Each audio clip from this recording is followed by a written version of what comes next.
Wilt thou be gone? It is not yet near day. It was the nightingale, not the lark, that pierced the fearful hollow of thine ear. Nightly she sings on yon pomegranate tree. Believe me, love, it was the nightingale. It was the lark, the herald of the morn, no nightingale. Look, love, what envious streaks do lace the severn clouds in yonder east. Night's candles are burnt out, and jocund day stands tiptoed on the misty mountain tops. I must be gone and live, or stay and die. Yon light is not daylight, I know it, I. It is some meteor that the sun exhaled. To be to thee the night a torch-bearer, and light thee on thy way to Mantua. Therefore stay yet. Thou needst to be gone. Let me be taken, let me be put to death. I am content, so thou wilt have it. So I'll stay, the yon grey is a morning eye. 'Tis but the pale reflex of Cynthia's brow. Nor that is not the lark, whose notes do beat the vaulty heavens so high above our heads. I have more care to stay than will to go. Come, death, come and welcome. Juliet wills it so. How is my soul? Let's talk. It is not day. It is. Hie hence. Be gone away. It is not the lark that sings so out of tune, straining harsh discords and unpleasing sharps. Some say the lark makes sweet division. This doth not so, for she divideth us. Some say the lark and loathed toad changed eyes. Oh, now I would they had changed voices too, since arm from arm that voice doth us affray, hunting thee hence with hunts up to the day. Oh, now be gone. More light and light it grows. More light and light, more dark and dark our woes. Madam, Nurse? your lady mother is coming to your chamber. The day is broke. Be wary. Look about. Then window, let day in and let life out. Farewell, farewell. One kiss and I'll descend. Art thou gone so? Love, lord, I, husband, friend, I must hear from thee every day in the hour, for in a minute there are many days. Oh, by this count I shall be much more in years, ere I again behold my Romeo. Farewell. I will omit no opportunity that may convey my greetings, love, to thee. Oh, thinkest thou we shall ever meet again? I doubt it not, and all these woes we shall serve for sweet discourse in our time to come. Oh God! I have an ill divining soul. Methinks I see thee now art thou so low, as one dead in the bottoms of a tomb. Either my eyesight fails or thou lookest pale. And trust me, love, in my eye you do so. Dry sorrow drinks our blood. Adieu, adieu. O fortune, fortune, all men call thee fickle. If thou art fickle, what dost thou with him that is renowned for faith? Be fickle, fortune, for then I hope thou wilt not keep him long, but send him back. Oh, daughter, are you up? Who is that calls? It is my lady mother. Is she not down so late or up so early? What unaccustomed cause procures her hither? Why, how now, Juliet? Madam, I am not well. Evermore weeping for your cousin's death?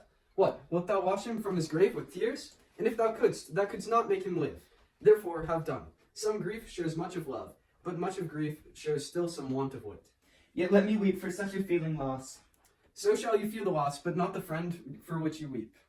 Feeling so the loss, I cannot choose but ever weep the friend. Well, girl, thou weepst not so much for his death as the villain that lives which slaughtered him. What villain, madam? That same villain, Romeo. Villain he be many miles asunder. God pardon him, I do, with all my heart. And yet no man like he doth grieve my heart. That is because the traitor murderer lives. I, madam, from the reach of those my hands, would none but I might venge my cousin's death. We will have vengeance for it. Fear thou not. Then weep no more. I'll send one to Mantua, where that same banished renegade doth live. Shall give him such an unaccustomed dram that he shall soon keep Tybalt company, and then I hope that you will be satisfied. Indeed, I never shall be satisfied with Romeo till I behold him. Dead is my poor heart for a kinsman vexed. Madam, if you could find out but a man to bear a poison, I would temper it, that Romeo should, upon receipt thereof, soon sleep in quiet. Oh, my heart abhors him named, and cannot come to him, to wreak the love I bore my cousin, upon his body that slaughtered him. Find thou the means, and I'll find such a man. But now I'll tell thee joyful tidings, girl. And joy comes well in such a needy time. What are they, beseech your ladyship? Well, well, thou hast a careful father, child, one who, to put thee from thy heaviness, hath sorted out a sudden day of joy, that thou expects not, nor I looked for. Madam, in happy time, what day is that? Marry, my child, early next Thursday morn, the gallant, young, and noble gentleman, the County Paris at St. Peter's Church, shall happily make thee there a joyful bride. Now by St. Peter's Church and Peter too, he shall not make me there a joyful bride. I remember this haste that I must wed, ere he that should be husband comes to woo. I pray you, tell my lord and father, madam, I will not marry yet, and when I do, I swear it shall be Romeo, whom you know I hate, rather than Paris. These are news indeed. Here comes your father, tell him so yourself, and see how he will take it at your hands. When the sun sets, the earth doth drizzle dew, but for the sunset of my brother's son, it rains down right.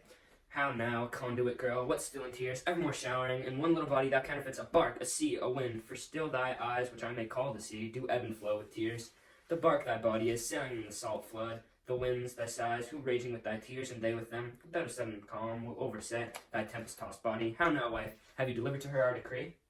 Aye, sir, but she will none. She gives you thanks. I would the fool were married to her grave. Soft, take me with you, wife. How will she none? Does she not give us thanks? Is she not proud? Does she not count her blessed? Unworthy as she is, that we have wrought so worthy a gentleman to be her bridegroom. Not proud you have, but thankful that you have. Proud can I never be of what I hate, but thankful even for that, for hate that is meant love. How? Chopped logic, what is this? Proud, and I thank you not, and not proud. Mistress minions you, thank me no thankings, nor proud me no prouds. But fiddle your fine joints against Thursday next to go with Paris to St. Peter's Church, or I'll drag thee on a hurdle thither. Out you green sickness Karen, out you baggage, you tallow face. Fie, what are you, mad? Father, I beseech you on my knees, hear me with patience but to speak a word. Hang thee, young baggage, disobedient wretch, I tell thee what, get thee to church out Thursday, or never after look me in the face. Speak not, reply not, do not answer me, my fingers itch, wife. We scarce thought us blessed, that God had lent us but this only child. But now I see one is one too much, and that we have a curse in having her, out on our Hilden. God in heaven bless her! You are to blame, my lord, to rate her so. Why, my lady wisdom? Hold your tongue, good prudence, smatter with your gossip, go! I speak no treason. Oh God, you did that! May not one speak? Peace, you mumbling fool, utter your gravity, oh, you're a gossip's fool, for here we need it not. You are too hot! God's bread, it makes me mad. Day, night, hour, tide, time, work, play, alone in company, still my care hath been to have her mad. And for now provide a gentleman of noble parentage, of fair demeanance, youthful and nobly linked, stuffed, as I say, with honorable parts. Proportioned as once thought would wish a man, and they have wretched pulling fool, a whining mamma in her fortune's tender, to answer, I'll not wed, I cannot love, I am too young, I pray you, pardon me. But an you will not wed, I'll pardon you. Graze where you will, you shall not house with me, look to it, think on it, do not use to jest, Thursday is near, lay hand on heart, advise, and you be mine, I'll give you to my friend, and you be not, hang, beg, starve, die in the streets. For by my soul I'll never acknowledge thee, nor what is mine shall never do thee good. Trust to it, bethink on it, I'll not be forsworn.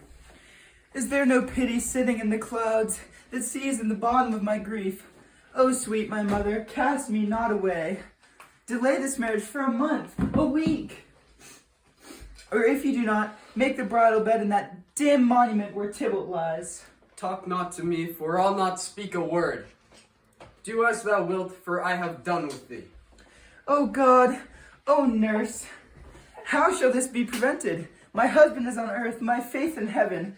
How shall that faith return again to earth, unless that husband sent it to me from heaven? By leaving earth, comfort me, counsel me. Alack, that heaven should practice stratagems upon so soft a subject as myself. What sayst thou?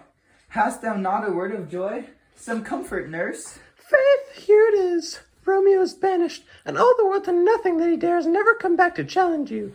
Or if he do, needs must be by stealth. Then, since the case so stands as now it doth, I think it best you married with the county. Oh, he's a lovely gentleman. Romeo's a dish-clout to him, an eagle, madam. Hath not so green, so quick, so fair an eye as Paris has, but shrew my very heart. I think you are happy in the second match, for it excels your first, or if it did not, your first is dead, or 'twas good he were, as living here, and you no use to. Speakest thou from thy heart? And from my soul too, else beshrew them both. Amen. What? Well, thou hast comforted me marvellous much. Go in and tell my lady I am gone, having displeased my father to Lawrence cell to make confession and to be absolved. Marry I will, this is wisely done. Ancient damnation, O most wicked fiend, is it more sin to wish me thus forsworn, or to dispraise my lord with that same tongue which she hath praised him with above compare, so many thousand times? Go, counsellor, thou and my bosom henceforth shall be twain. I'll to the friar to know his remedy. If all else fail, myself have power to die.